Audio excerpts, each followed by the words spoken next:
La nouvelle chef et le vieux flic, une question de justice. Vous ne pouvez pas garer cette vieille bagnole rouillée ici. L'officier Jack Peterson tapota son insigne, les yeux plissés sur la berline cabossée. C'est une rue publique, officier. J'attends juste mon neveu, répondit la femme au volant, sa voix calme et posée. Pas dans ce quartier. Vous n'avez pas le droit. Dégagez avant que je ne vous mette une contravention. Jack s'appuya sur la portière de sa voiture, bloquant sa sortie. J'ai tout à fait le droit d'être ici. Elle ne s'y a pas alors qu'il se rapprochait. Ce que Jack ignorait, c'est que dans à peine 48 heures, cette femme calme et inébranlable serait sa nouvelle chef de police. Le fléau du système. L'appel grésilla sur la radio de Jack à 15 heures. Une autre dépêche de routine qui allait déclencher une chaîne d'événements. Unité 47, personne suspecte signalée à l'arrêt de bus sur Oak Street. Jack, un vétéran de 15 ans du département de police de Westwood, connaissait Oak Street. C'était son terrain de chasse personnelle. Pas de caméra, peu de témoins, et une réputation qu'il avait bâtie sur l'intimidation et les arrestations rapides. Noah Jenkins, 19 ans, était assis innocemment sur un banc, naviguant sur son téléphone, attendant son bus pour rentrer chez lui après ses cours à l'université. Un casier vierge, un avenir prometteur. Jack s'arrêta, sortant avec une démarche étudiée. Debout, les mains où je peux les voir. Noah, surpris, obtempéra. Quel est le problème, officier? Dites-moi, il y a beaucoup d'activités liées à la drogue par ici. Vous ne sauriez rien à ce sujet, n'est-ce pas? Non, monsieur, je ne consomme pas de drogue. Ils disent tout ça. Jack se rapprocha. Videz vos poches. Noah hésita. Avez-vous un mandat? Jack ricana. Vous avez quelque chose à cacher? Seules les personnes coupables s'inquiètent des mandats. Des heures plus tard, dans une salle d'interrogatoire du poste de police, Noah, épuisé et intimidé, signa des aveux de possession de marijuana. Il n'avait jamais touché à la drogue de sa vie, mais Jack avait perfectionné l'art de briser les suspects. Une autre affaire facile classée. Une autre encoche sur le palmarès impressionnant de Jack. Ce qu'il ignorait, c'est que la tante de Noah, Victoria Vicky, venait de recevoir l'appel qui ferait d'elle la nouvelle chef de police. Et elle était furieuse de ce qui était arrivé à son neveu. L'arrivée de la chef. Vicky raccrocha le téléphone, une tempête grondant dans ses yeux. Le poste de chef de police de Westwood, le travail de rêve qu'elle poursuivait depuis des mois, était enfin le sien. Mais la joie était éclipsée par le tremblement dans la voix de Noah quand il a appelé du poste de police. « Tante Vicky, je te jure que je n'avais rien. » Il n'arrêtait pas de me poser des questions pendant des heures et j'étais tellement fatigué que j'ai signé. Vicky connaissait Noah. C'était un élève d'honneur, il travaillait au centre communautaire, n'avait jamais eu d'ennui. Mais elle connaissait aussi le côté sombre du système judiciaire. Ses années dans le renseignement militaire et le conseil en sécurité lui avaient appris le pouvoir et la corruption. Il n'y avait pas de preuves directes de faux professionnels, mais des rumeurs sur les taux de confession élevés et les tactiques discutables de l'officier Peterson lui étaient parvenues. Elle avait trouvé des schémas dans ses arrestations passées. Des jeunes hommes, la plupart issus de milieux défavorisés, contraints à des aveux. Dans 48 heures, elle aurait l'autorité de déchirer toute la carrière de Jack Peterson. Mais d'abord, elle voulait jeter un premier coup d'œil à ses méthodes. En tant que citoyenne concernée, elle lui rendit visite au poste. Le défi. Quelques jours plus tard, Vicky entra dans le département de police de Westwood, se présentant comme une simple citoyenne avec une plainte. Jack sortit du bureau arrière, un air agacé sur le visage. « Encore vous? »« Oui. J'ai examiné les taux de confession ici. Ils sont préoccupants. » Vicky présenta un dossier. L'année dernière, des officiers comme vous ont eu un taux de confession de 89%.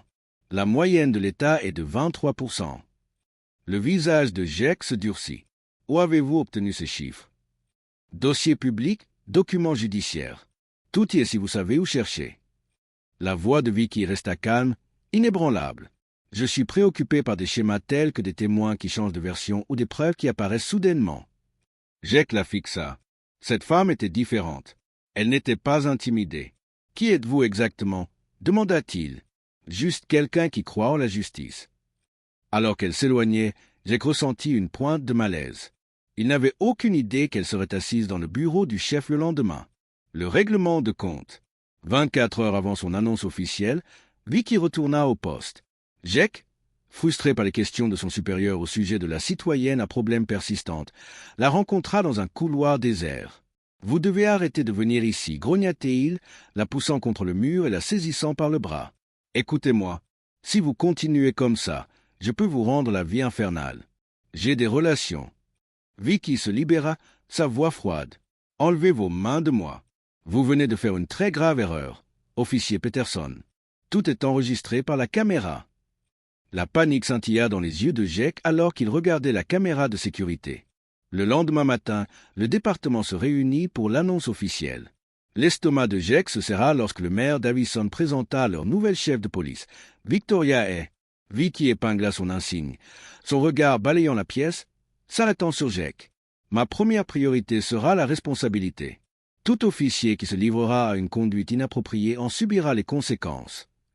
Dans son bureau 1 heure plus tard, Vicky joua calmement les images de la caméra de sécurité pour les affaires internes et le maire. Ceci s'est produit il y a 3 jours. Je dépose une plainte formelle pour agression et abus de pouvoir. L'officier Peterson a également tenté de faire supprimer cette vidéo et a déposé un faux rapport affirmant que j'étais l'agresseur. Jake fut immédiatement suspendu sans solde. La nouvelle de l'incident secoua la ville. Des journalistes locaux soulignèrent l'enquête de la chef et sur les confessions forcées. Des leaders communautaires exigèrent des actions. L'avocat de Noah déposa une demande d'annulation de sa confession, révélant la vérité. Vicky fit appel au bureau d'enquête de l'État, SBI, pour un examen indépendant des affaires de Jake. Pendant plus de 6 semaines, il découvrit un schéma troublant, un taux de confession de 89%, des preuves apparaissant de manière suspecte et des relevés téléphoniques montrant des appels près du domicile de Jake à des témoins qui ont ensuite changé leur version. Des irrégularités financières émergèrent également. L'affaire de Noah fut la première à passer devant le tribunal. Des enregistrements audio révélèrent les tactiques d'interrogatoire illégales de Jake. Privation de nourriture et d'eau, menace contre la mère de Noah. Des images de sécurité du lieu de travail de Noah prouvèrent qu'il était au travail au moment du crime présumé. Un informateur rémunéré admit que Jake l'avait entraîné à mentir. La condamnation de Noah fut annulée. L'officier Peterson a systématiquement violé les droits constitutionnels, déclara le juge, condamnant Jake à 8 ans de prison fédérale. Ce n'était pas la prison à vie, mais c'était la justice. Reconstruire la confiance avec le départ de Jake, Vicky se concentra sur la réforme. Les caméras corporelles devinrent obligatoires. Les procédures d'interrogatoire furent mises à jour pour inclure des enregistrements et un accès immédiat aux avocats. Un comité d'examen communautaire fut créé et les programmes de formation furent élargis. Le changement fut lent et tous les officiers ne l'adoptèrent pas. Mais la culture commença à changer. 2 ans plus tard, les plaintes des citoyens avaient diminué de 40%, l'usage de la force de 35% et les taux de confession s'étaient normalisés. Noah, maintenant étudiant en droit, effectuait un stage au bureau de l'avocat public, déterminé à aider les autres. Vicky, promue commandante régionale, supervisait les réformes dans 5 comtés. Le vrai changement prend des générations, dit-elle aux nouvelles recrues. Vous faites partie de quelque chose de mieux. Le système n'était pas parfait, mais il s'améliorait. La responsabilité était désormais la norme. Jake serait libéré dans 2 ans. Savoir s'il avait appris sa leçon était incertain, mais le système qu'il avait autrefois protégé était maintenant conçu pour tenir les officiers responsables, et cela faisait toute la différence. J'espère que cette version capture l'intrigue et l'émotion de l'original, tout en étant concise et engageante en français. N'hésitez pas si vous avez d'autres questions ou si vous souhaitez discuter de certains aspects de l'histoire.